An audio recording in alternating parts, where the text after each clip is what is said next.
All right, welcome back. We continue #1 Cochran Sports Showdown. We're talking Steelers. It's always time of the year to analyze divisions and quarterbacks in those divisions. Mike Tannenbaum, former GM in this league, who now works for ESPN, he rated the top quarterbacks in the AFC North this way: Jackson first, Mayfield second, Joe Burrow third, Ben Roethlisberger first, which to me disqualifies his whole opinion at that point. Jeff Hathorn, I want to start with you on this one. How do you rank him? Well, he's a former GM, right? Yes. So there had to have been a reason that he's still not a GM, and maybe this is it, his evaluation of quarterbacks. I mean, if you're projecting for 10 years down the road, the order of quarterbacks in the AFC North, maybe I would agree with you. But Roethlisberger has the credentials. He's coming off his last full healthy year. He was pretty good. He wasn't great, threw maybe too many picks, but he's still pretty good. Maybe he's a little below Jackson, given what he has done over the last year or so, but he's definitely ahead of Mayfield and Burrow, and I would put Mayfield 3 and Burrow 4. Didn't Tannenbaum draft Mark Sanchez? Nah. He may have. Touché. So, it's really ridiculous to even say that. I think even worse than that, I think his premise of it all was who had the ball late in the game, who would you trust more? And that makes it even more of a ridiculous statement to say that. I mean, I think people are just viewing that Ben's just not going to come back from an elbow injury. And if you read anything over the past 2 weeks, you know that's not the case. I would probably still have to rate Lamar Jackson. He's a reigning MVP. Of course, he's #1.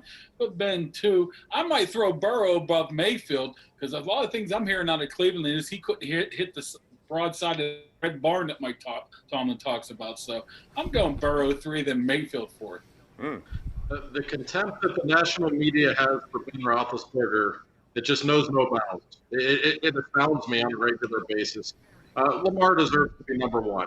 He put up video game numbers last season. We haven't really seen a quarterback do that. So that's fair. But Ben's clearly #2 in this division. I don't think anybody could even argue that, especially with the season Baker Mayfield had. And, I bug Mark all the time asking him, like, who looks good in Steelers training camp, whatever. He's telling me every single day, Ben Roethlisberger looks great. He's right on the money every single day. I'll take Mark's word for it. I think Ben and the Steelers are a little under the radar right now. And listen, we know Ben. He is so motivated. He hears all of those slights every single day. You know he wants to pull out 1 or 2 more great seasons. I wouldn't bet against him. No, neither would I. Which leads me to the next question here. Mark, to you. Let's discount Ben Roethlisberger for a second because I think everyone knows he's the guy who has to perform very well this year for them to take a step that they want to take. But aside from him, give me the top 2 players, the Steeler players, who are under the most pressure in 2020, Mark. Well, #1 would be Ben Roethlisberger. I guess I'm cheating here, but, other than him, he's far and away above everything, so that's why you obviously kicked him out. Right. I think Devin Bush is very important to be very successful in this defense. He needs to take it to a next level. Plus, he can't get hurt. I mean, there's not anybody near the caliber of his play behind him right now, so that's significant. And the other guy in my books, Minkah Fitzpatrick, he has to duplicate what he did last year, where teams are now aware of what he able to do. You see what he fell off a little bit of production-wise, big plays near the second half of the year because people were aware of him. Those two have to work almost in tandem to have this defense to be close to what they are. I think Dupree, Watt, those guys are going to be there regardless. I think Bush and Fitzpatrick are the guys that are going to have most pressure. I think Alejandro Villanueva is a very important guy for this team. We talk about Ben and how important he is. Well, that guy protects Ben's blind side. I didn't think he was very good last season.